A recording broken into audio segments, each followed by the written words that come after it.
Welcome to U.S. Immigration TV and thank you for watching.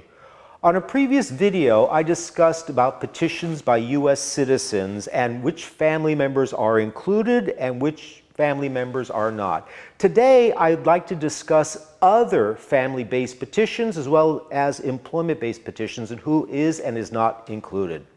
The first petition is F1, or Single Adult Children of U.S. Citizens. Of course, the single adult child is included as well as their children under 21 and if the child or grandchild is eligible under the Child Status Protection Act.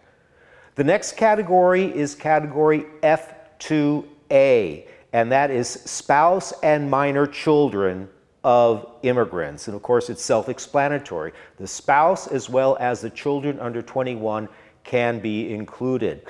Also important thing is if a petition is filed and after that petition is filed, a child is born, that child can be added on to the petition later on.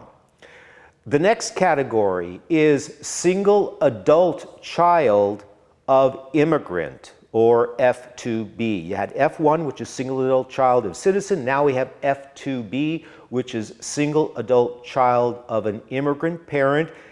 And a misconception a lot of people have is they don't realize that immigrants can petition single children, whether the child is under or over 21. A lot of people wait until they become U.S. citizens before they start petitioning.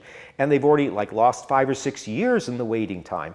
So that petition includes the single adult child as well as their children who are under 21, and they can be single either by never having been married, they get divorced or annulled, or widow or widower, and they can become single adult children. Also very important, an immigrant parent can never have a married child under petition. So if the petition is filed and the child is single, but they get married before the petitioner naturalizes, the petition is void. All right, the next category is F3, married child of U.S. citizen. And of course, it includes the beneficiary, as well as the spouse and children under 21 years of age. And if they're over 21, maybe they qualify under the Child Status Protection Act. The final family-based petition is F4, brothers and sisters of U.S. citizens. It includes the brother or sister, their spouse, if they happen to be married, and all their children who are under 21 or CESPA eligible.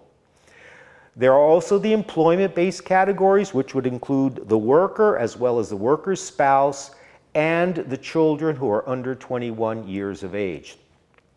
If you have petitioned family members, if you are under petition, and you have questions as to who is and is not included in the petition, whether a kid has aged out and maybe dropped off the petition, maybe CESPA eligible, or maybe a child was born after the petition was filed, can they be included?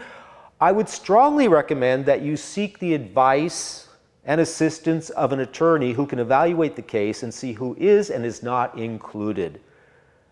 If you like this video, if you found it informative, please make sure to like, share, and subscribe. I'm Michael Gurfinkel, and this is U.S. Immigration TV.